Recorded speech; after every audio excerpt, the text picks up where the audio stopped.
الحمد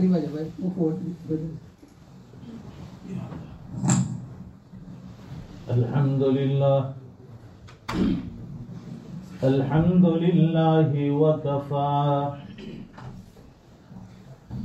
وسلام على عباده الذين اصطفى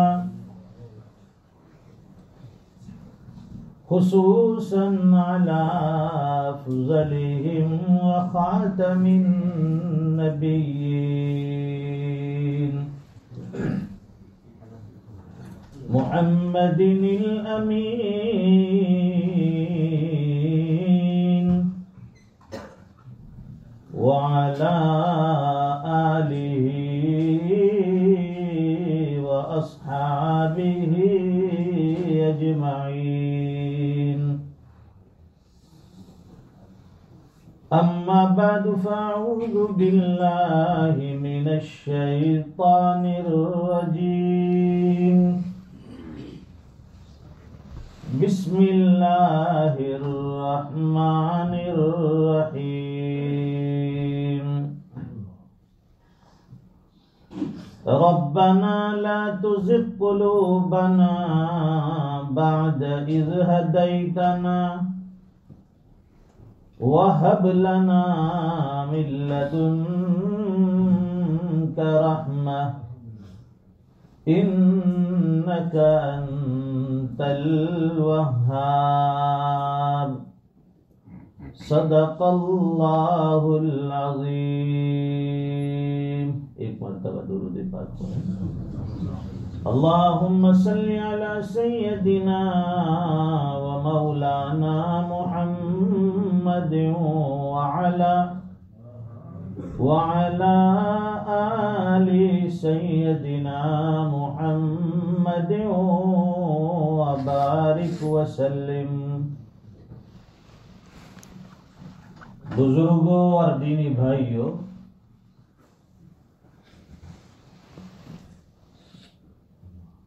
انسان کی زندگی بڑی قیمتی ہوتی ہے. اللہ تعالیٰ نے لمیٹڈ ٹائم کے لیے، مختصر وقت کے لیے عارضی طور پر انسان کو دنیا میں بھیجا. نہ یہ دنیا ہمیشہ کی ہے اور نہ ہم یہاں ہمیشہ کے لیے ہے. دنیا بنانے کا مقصد ہی یہ ہے اللہ کا کہ یہاں میرے بندے آئے، میری اطاعت کرے، فرما برداری کرے، عبادت کرے. سب سے بڑا مقصد کیا ہے دنیا کے بنانے کا؟ اللہ اور اس کے رسول کی اطاعت.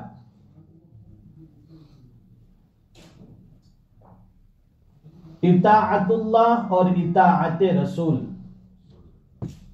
جو اللہ کی اطاعت کرتا ہے اور رسول کی اطاعت کرتا ہے فقد فاز فوزا عظیما، اس نے بڑی کامیابی حاصل کر لی.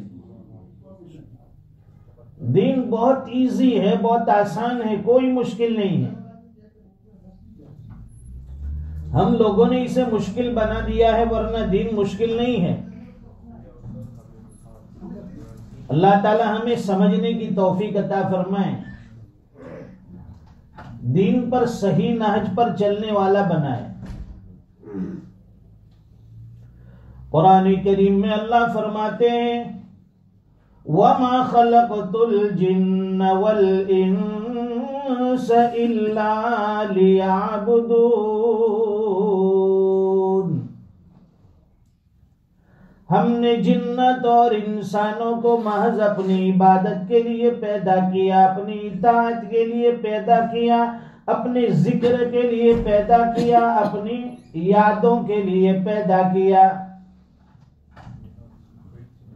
اس کے علاوہ اللہ کا کوئی مقصد نہیں ہے ہمیں اور آپ کو بنانے کا، کائنات کے بنانے کا، دنیا کے سجانے کا کوئی مقصد نہیں ہے. اللہ تعالی ہم سے مال و دولت کمانا نہیں چاہتے، یہ کوٹھی بنگلے بنوانا نہیں چاہتے. اللہ تعالی ہم سے دنیا میں ترقی کروانا نہیں چاہتے. یہ سب چیزیں عارضی ہیں.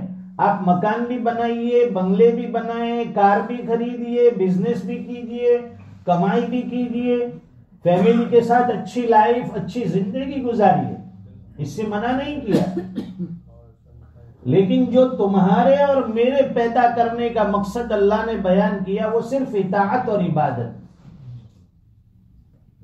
انسان یہ دل دماغ میں بٹھا لے کہ 24 گھنٹے کی یہ زندگی جو اللہ نے بڑی قیمتی عطا فرمائی، بڑی قیمتی عطا فرمائی، اس میں کچھ وقت اللہ کی عبادت کے لیے نکال لے، اللہ تعالیٰ کی فرمان برداری کے لیے بھی کچھ وقت نکالے۔ آدمی 8 گھنٹے جاب کرتا ہے، ڈیوٹی کرتا ہے، پھر 5-7 گھنٹے وہ آرام کرتا ہے، باقی اوقات میں اپنی ضرورتیں پوری کرتا ہے۔ یہ روزانہ کا اس کا روٹین ہے، روزانہ جاب پر جانا ہے، روزانہ آدمی سوتا ہے، اسے سونا ہے، کھانا پینا وقت پر اسے ضروری ہے، تو پھر آدمی روزانہ عبادت کی عادت بھی بنا لے۔ 5 وقت کی نمازوں کا اہتمام، یہ نہیں کہ صرف رمضان آئے اور ہر مسلمان ہو گئے۔ کتنے لوگ ہوتے ہیں وہ رمضانی مسلمان، جو چہرے کبھی مسجد میں نظر نہیں آتے، جو چہرے کبھی ہماری مجلسوں میں نظر نہیں آتے، دینی پروگرام میں وہ آپ کو کبھی نہیں ملتے، وہ صرف رمضان میں آپ کو نظر آئیں گے۔ اس کا مطلب یہ ہے کہ یہ رمضانی مسلمان۔ اور بعض چہرے وہ ہوتے ہیں جو صرف جمعہ کے دن آپ کو نظر آئیں گے، جمعہ کے دن ماشاءاللہ نیا وائٹ جبہ پہن لیا، بہترین عود والا عطر لگا لیا، خوشبو لگا لی، لمبی تسبیح ہاتھ میں لے لی، پہلی صف میں آ کر بیٹھ گیا ہمارا جوان۔ آج تو فرائیڈے ہے، جمعہ ہے، آج کا دن بڑا قیمتی ہے، جمعہ کی نماز مجھے ہر حال میں پڑھنی ہے۔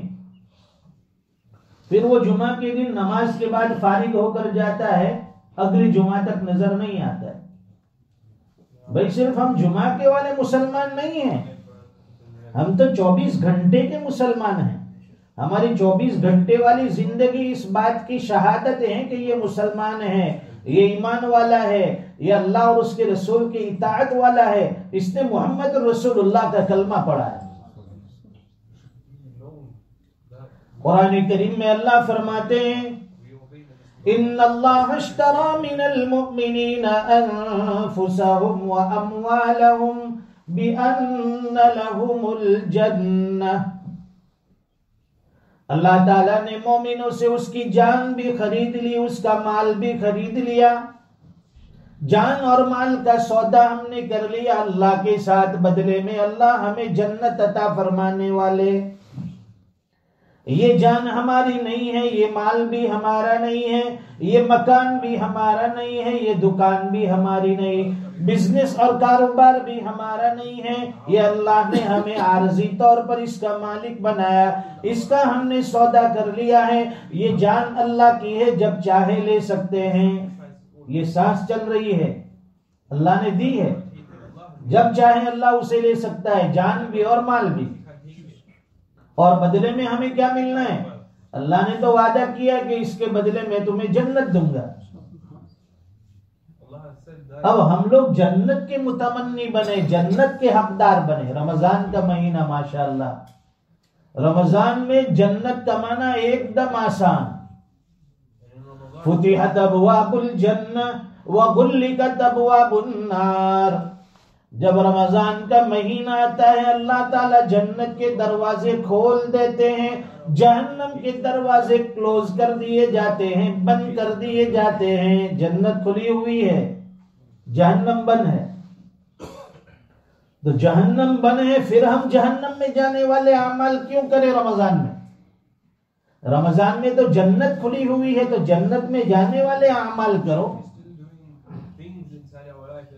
اس کے لیے اپنے آپ کو تیار کرنا پڑے گا، مائنڈ سیٹ کرنا پڑے گا۔ ہم لوگ سوچتے ہیں کہ ہم تھکے ہوئے ہیں، جاب سے آئے ہیں، کام کاج سے آئے ہیں، دن بھر کی تھکان ہے، نمازوں میں آنا مشکل ہے، تراویح میں کھڑے رہنا مشکل ہے، ہمارا مائنڈ سیٹ نہیں ہے۔ جاب کے اوپر 8 گھنٹے روزانہ کھڑے رہ سکتے ہیں، وہ مائنڈ سیٹ کیا ہے کہ یہاں کھڑے رہیں گے، ویجز ملے گا، تنخواہ ملے گی، اس کی وجہ سے میرا گھر چلے گا، مجھے رینٹ دینا ہے، بلز پے کرنے ہیں، وہ مائنڈ سیٹ ہے۔ لیکن نمازوں میں کھڑے رہنے سے اللہ جنت دینے والے ہیں، ہمارا مائنڈ سیٹ نہیں ہے۔ عبادتوں کی وجہ سے اللہ کی رضا کا پروانہ ملنے والا ہے، ہمارا مائنڈ سیٹ نہیں ہے۔ یہ ہم نے سیریس نہیں لیا، جاب کو ہم نے سیریس لیا ہے، بزنس کو ہم نے سیریس لیا ہے، فیملی لائف کو ہم نے سیریس لیا، لیکن اللہ کی اطاعت اور اللہ کی عبادت کو سیریس نہیں لیا۔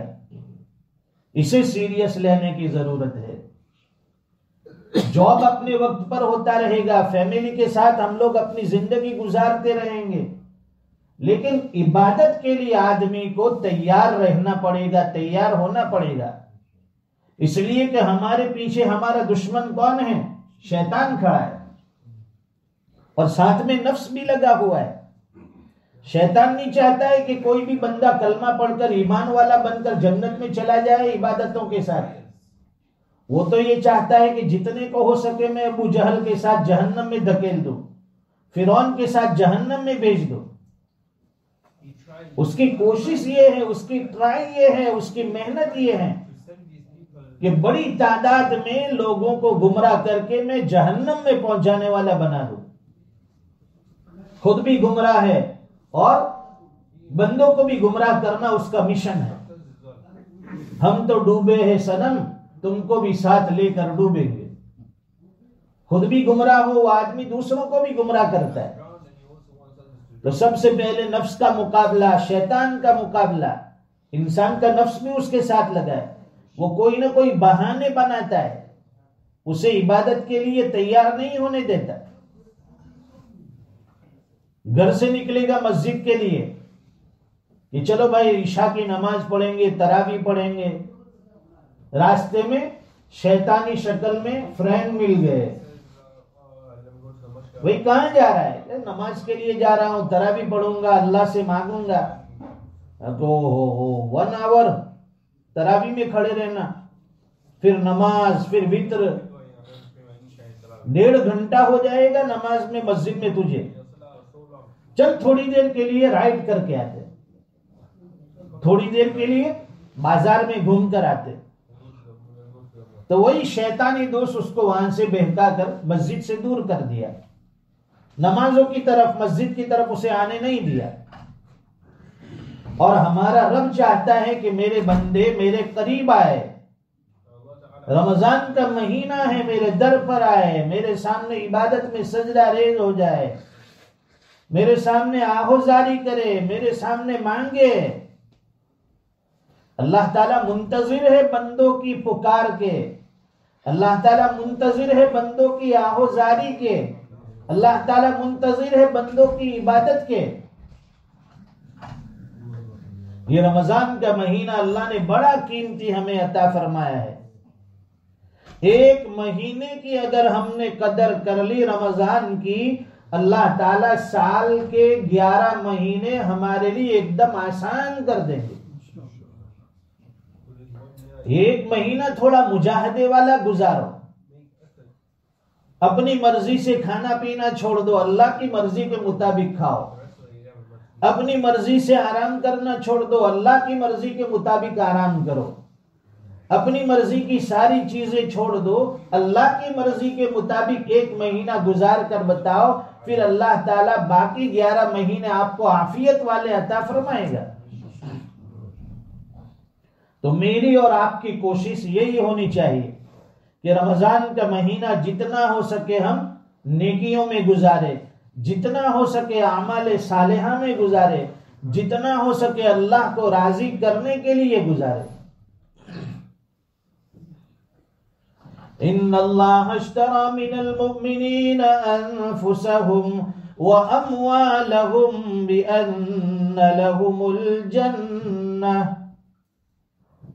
ہر ایمان والے کی خواہش یہ ہے کہ میں جنت میں چلا جاؤں۔ جنت بڑی نعمتوں کی جگہ ہے، اور رمضان میں خاص طور پر جنت کو ڈیکوریٹ کیا جاتا ہے، اسے سجایا جاتا ہے، اس کی خوبصورتی اور بڑھ جاتی ہے رمضان میں۔ تو اللہ تعالیٰ اپنے بندوں کو جہنم میں بھیجنا نہیں چاہتے۔ اللہ نہ کہتے کہ میں تم کو عذاب دینے کے لیے نہیں تیار، اللہ عذاب دینا نہیں چاہتے۔ ما يفعل الله بعذابكم ان شکرتم وآمنتم، اللہ فرماتے ہیں کہ اگر تم ایمان والے ہو، شکر گزار ہو، تمہیں عذاب دینے سے مجھے کوئی فائدہ نہیں، میں تمہیں عذاب دینا نہیں چاہتا۔ شرط یہ ہے کہ ایمان والے بن جاؤ، شرط یہ ہے کہ اعمال والے بن جاؤ، شرط یہ ہے کہ شکر گزاری والے بن جاؤ۔ ایمان، اعمال اور شکر گزاری، جو بھی زندگی اللہ نے عطا فرمائی، عافیت عطا فرمائی، اللہ کا شکر ادا کرے۔ نعمتیں ملی ہے، گھر ملا ہے، اللہ نے رہنے کے لیے گھر عطا فرمایا، اب شکوہ نہ کرے کہ میرے پاس تو 2 بیڈ روم، میرے پاس تو 1 بیڈ روم، اس کے پاس 5 بیڈ روم، ہاں مجھے ملا 2 بیڈ روم والا گھر اور اسے ملا 5 بیڈ روم والا گھر، یہ ناشکری ہوئی۔ اللہ کا شکر ادا کر کہ اللہ نے تجھے چھت عطا فرمایا سر ڈھانپنے کے لیے، تیری ضرورت 2 بیڈ روم میں پوری ہو رہی ہے، اس لیے اللہ نے تجھے وہ عطا فرمایا۔ اتنا حساب بھی تو آسان ہوگا نا، 2 بیڈ روم والے کا حساب بھی 2 بیڈ روم کے مطابق دینا ہوگا، اور جس کے پاس 5 بیڈ روم ہو اس کو 5 بیڈ روم کا حساب دینا ہے۔ جتنی نعمتیں زیادہ ہوگی، انسان دنیا میں جتنی زیادہ نعمتیں استعمال کرے گا، قیامت کے دن اللہ کو حساب بھی اتنا زیادہ دینا پڑے گا۔ اس لیے اپنی زندگی کو ضرورت کے تحت رکھو، اپنی آشائش اور آرام کے تحت مت رکھو، جتنی ضرورت اتنی چیزیں استعمال کرو۔ 2 بیڈ روم کی ہمیں ضرورت ہے اور 4 بیڈ روم والا مکان لیا ہے، تو 2 بیڈ روم ویسے خالی پڑے، اس میں کون جنات ماما رہیں گے؟ یہ بیڈ روم کا حساب دینا ہے کہ 2 بیڈ روم ایکسٹرا کیوں رکھے؟ دنیا میں لوگوں کے پاس مکان نہیں ہے، گھر نہیں ہے، چھت نہیں ہے، لوگ ترس رہے ہیں، اور تو نے ایکسٹرا 2 بیڈ روم لے کر رکھے ہیں، اس کا حساب دے۔ وہاں اللہ کے سامنے حساب دینا آسان نہیں ہوگا، صبح سے شام تک کا حساب ہمارے لیے مشکل۔ اگر پوچھے آج پورا دن تو نے کیا کیا، تو ہم سوچ سوچ کر ساری چیزیں گنواتے، آج فلاں چیز کی، آج فلاں چیز کی، پھر بھی کوئی نہ کوئی چیز ہم بھول جاتے ہیں۔ تو پوری زندگی کا جب حساب دینے کی باری آئے گی، وہ بھی احکم الحاکمین کے سامنے، پروردگار کے سامنے، آدمی کانپتا ہوگا، ڈرتا ہوگا، گناہوں کی وجہ سے شرمندہ ہوگا، نگاہیں جھکی ہوئی ہوگی۔ کیا ہم حساب دینے کے لائق ہیں؟ نہیں۔ اس لیے روزانہ دعاؤں میں ایک دعا یہ بھی مانگو، اللہم حاسبنا حسابا یسیرا، اے اللہ ہمارے حساب کو آسان کر دینا، جب حساب لینے کے لیے آپ کھڑے ہوں گے ہمارے حساب کو آسان کر دینا، ہم حساب دینے کے لائق نہیں ہیں۔ اللہم حاسبنا حسابا یسیرا، اللہم حاسبنا حسابا یسیرا، اے اللہ آسان حساب لے لے۔ اللہ سے مانگنا پڑے گا، گڑ گڑانا پڑے گا، اللہ کے سامنے عاجزی کرنی پڑے گی، رونا پڑے گا۔ ایک مرتبہ کی بات نہیں ہے کہ ایک مرتبہ کہہ دیا اللہ آسان حساب لے لے، روزانہ مانگو، دل کی تڑپ کے ساتھ مانگو، اللہ آسان حساب لے لینا۔ اور موت بھی انسان کی بڑی سخت، تو موت کے لیے بھی روزانہ دعا مانگو، اللہم بارک لی فی الموت وفیما بعد الموت، ہر نماز کے بعد 5 مرتبہ پڑھو، اللہم بارک لی فی الموت وفیما بعد الموت، اے اللہ ہماری موت کیسی دے؟ آسان موت دے، عافیت والی دے، اور ما بعد الموت، موت کے بعد کی زندگی بھی ہماری کیسی؟ آسان اور عافیت والی۔ اللہ تعالیٰ اگر حساب لینے پر آ جائے، ہم میں سے کوئی ایسا نہیں ہے، اس لائق نہیں ہے کہ اللہ کے سامنے حساب دے سکے. یہ بڑا مشکل وقت ہوگا. یہ مسجد میں آنا، یہاں سے جانا، نمازوں میں آنا جانا، دن بھر اللہ کے نام پر روزہ رکھنا، بھوکا پیاسا رہنا، اللہ کے بندوں کی ضرورتیں پوری کرنا، راہ خدا میں خرچ کرنا، تلاوت قرآن کرنا، راتوں میں اللہ کے سامنے اٹھ کر آہوزاری کرنا، یہ ساری چیزیں کون کر سکتا ہے؟ جس کو اللہ تعالیٰ نے ہدایتوں سے نوازا ہے، جس کو اللہ تعالیٰ نے دین کی سمجھ دی ہو، دین کا درد عطا فرمایا ہو، پھر اس بندے کے لیے اعمال کرنا آسان ہو جاتا ہے. ورنہ نماز 5 وقت کی حضور کے زمانے میں منافق بھی پڑھتے تھے، ان کی بھی مجال نہیں تھی کہ وہ نماز چھوڑ سکے.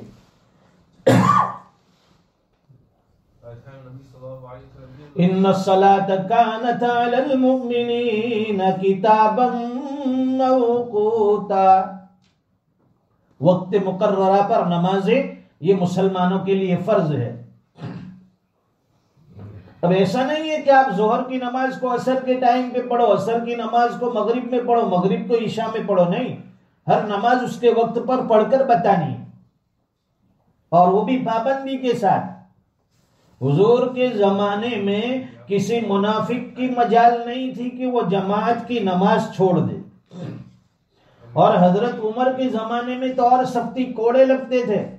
کوئی نماز سے غیر حاضر رہا تو کوڑے لگتے تھے کہ بھائی کیوں نہیں آیا، اس کا ریزن بتا، کیوں نہیں آیا، اس کی وجہ بتا. کیا ہم یہ کہہ سکتے تھے کہ میں بازار میں گھومنے کے لیے گیا تھا، میں اپنے فرینڈ اور دوستوں کے ساتھ اس طرح سے گیا تھا؟ اللہ تعالیٰ نے دین آسان کر کے ہمیں عطا فرمایا. قرآن کریم کی جو آیت آپ کے سامنے پڑھی، اسے بھی روزانہ اپنی دعاؤں میں مانگو. بہت سی دعائیں قرآن کریم میں ہیں. قرآنی دعا ہمیں خود بھی مانگنی ہے، اپنے گھر والوں کو بھی سکھانی ہے. قرآنی دعا مانگو. ربنا لا تزغ قلوبنا بعد إذ هديتنا وهب لنا من لدنك رحمة إنك أنت الوهاب. اے الہ العالمین، آپ نے ہمیں ہدایت عطا فرمائی، آپ نے ہمیں دین کی سمجھ عطا فرمائی. ہدایت کے ملنے کے بعد ہمارے قلوب کو، ہمارے دلوں کو ٹیڑھا مت کر دینا. اے اللہ، ہدایت عطا فرمانے کے بعد ہمارے دلوں کو ٹیڑھا نہ کر دے. ربنا لا تزغ قلوبنا بعد إذ هديتنا وهب لنا من لدنك رحمة. اے الہ العالمین، آپ ہمیں اپنے پاس سے رحمت عطا فرمائیے. ہم رحمتوں کے محتاج ہیں، رحمتوں کے خواستگار ہیں. انک انت الوہاب، آپ بہترین عطا فرمانے والے ہیں. سب عطا کرنے والوں سے بہتر عطا کرنے والی ذات اللہ کی ہے. تو روزانہ نماز کے بعد یہ بھی دعا مانگو چلتے پھرتے. ربنا لا تزغ قلوبنا بعد إذ هديتنا، ہدایت کا مل جانا دنیا کی ساری دولتوں سے بڑھ کر. ربنا هب لنا من ازواجنا وذرياتنا قرة اعين واجعلنا للمتقين اماما، یہ بھی مانگو.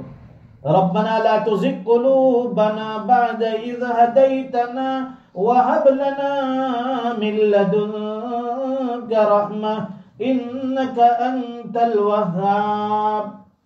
اگر ایک مرتبہ کی مانگی ہوئی دعا بھی قبول ہو گئی تو ہمارا بیڑا پار ہو جائے گا.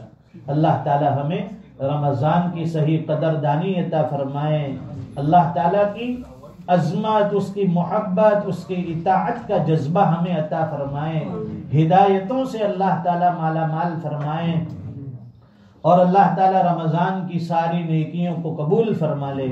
ہمارے حضرت مولانا عبد الرحیم صاحب کا حکم تھا کہ عصر کی نماز کے بعد چند منٹوں کے لیے کچھ دین کی نسبت سے بات ہو جائے. اصل میں تو حضرت کی ملاقات کے لیے حاضری ہوتی ہے، لیکن حضرت کا پھر حکم بھی ہوتا ہے کہ چلو چند منٹوں کے لیے کچھ بات ہو جائے. اس بہانے سے تو ہمارا آنا بھی اللہ کے راستے میں لکھا جائے گا، نیکیوں میں لکھا جائے گا. آپ لوگوں کا بیٹھنا بھی یہ نیکیوں کا سبب اور ذریعہ بن جائے گا. اللہ تعالی ہم سب کا مل جل کر بیٹھنا قبول فرمائے اور اللہ تعالی جتنی دیر کہی سنی بات ہے وہ قبول فرمائے, عمل کا جذبہ عطا فرمائے, ہم سب کے لیے نجات کا ذریعہ بنائے. وآخر دعوانا الحمدللہ رب العالمین. مختصر دعا فرمائے. اللهم صل على محمد وبارك وسلم. ربنا آتنا في الدنيا حسنة وفي الآخرة حسنة وقنا عذاب النار. الہ العالمین ہم سب کے گناہوں کو معاف فرما, ہماری خطاؤں سے درگزر فرما. اے اللہ ہمارے دلوں میں سختیاں چلی گئی ہے, دلوں کی سختیاں دور فرما, دلوں کی کدورتیں دور فرما, دلوں کی گندگیاں دور فرما. پاکیزہ قلب عطا فرما, نورانی دل عطا فرما, پاکیزہ ماحول عطا فرما, سازگار حالات عطا فرما.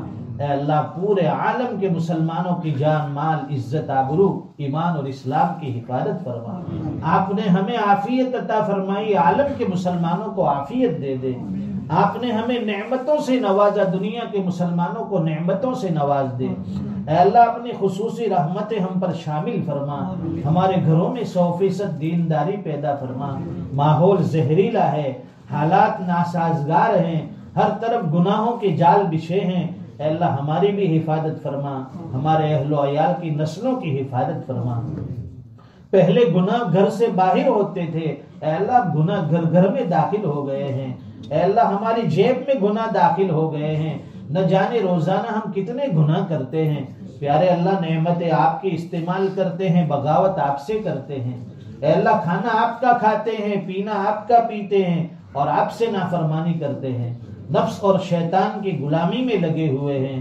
اے اللہ اپنی اطاعت والی, اپنی رضا والی, اپنی معرفت والی زندگی ہمیں عطا فرما. ہدایت فرما, عطا فرما. ہدایت ملنے کے بعد ہمارے دلوں کو ٹیڑھا ہونے سے اللہ حفاظت فرما, دلوں کی گندگیاں دور فرما. اے اللہ ہم صرف نام کے مسلمان ہیں, کام کا مسلمان بنا دے. اے اللہ ہماری ذات سے دینی خدمات لے لے, ملی سماجی خدمات لے لے. ہم چاہے یا نہ چاہے ہم سے نیک اعمال کروا لے. اے اللہ ہم سے نیک اعمال کروا لے, تیرے دین کی صحیح خدمت لے لے. اے اللہ ہماری نیتوں کو درست فرما دے, اخلاص اور للہیت عطا فرما. ریاکاری سے, دکھلاوے سے اللہ ہماری پوری حفاظت فرما. اس مسجد کو آباد فرما, مسجد فاطمۃ الزہرا کو آباد فرما, اس کے آباد کرنے والوں کو آباد فرما. آگے کے جو عزائم ہیں, جو تقاضے ہیں, پیارے اللہ اپنے خزانے غیب سے پورے فرما. اس کی ضرورتیں اپنے خزانے غیب سے پوری فرما. اے اللہ کوئی دے یا نہ دے, اے اللہ کوئی مدد کرے یا نہ کرے, لیکن آپ کی ذات کی طرف سے مدد کا فیصلہ ہو جائے. ہمیں کسی کی مدد کی ضرورت نہیں, آپ سب سے بڑے مددگار ہیں, آپ سب سے بڑے عطا کرنے والے ہیں. اے اللہ اس مسجد کی ضرورتیں بھی اپنے خزانے سے پوری فرما. مخیر حضرات کے قلوب کو اس مسجد کی طرف اے اللہ مائل فرما. اے اللہ ہمارے مولانا کی محنت قبول فرما. مولانا عبد الرحیم صاحب کے ساتھ جتنے لوگ اس کار خیر میں, اس محنت میں لگے ہوئے ہیں, اے اللہ سب کی محنت کا دنیا آخرت میں انہیں بہترین بدلہ عطا فرما, مزید ہمت اور حوصلہ عطا فرما. اے اللہ ہماری عبادتیں قبول فرما, نماز, روزے, تراویح, تلاوتیں, دعائیں, ساری چیزیں قبول فرما. اے اللہ جو مانگا وہ عطا فرما دے, نہ مانگ سکے بغیر مانگے اس سے بہتر و بڑھ کر عطا فرما. دعائیں اپنے فضل و کرم حبیب پاک صلی اللہ علیہ وسلم کے صدقے قبول و منظور فرما. ربنا تقبل منا انك انت السميع العليم وتب علينا انك انت التواب الرحيم. صلی اللہ علی النبی الکریم, آمین برحمتک یا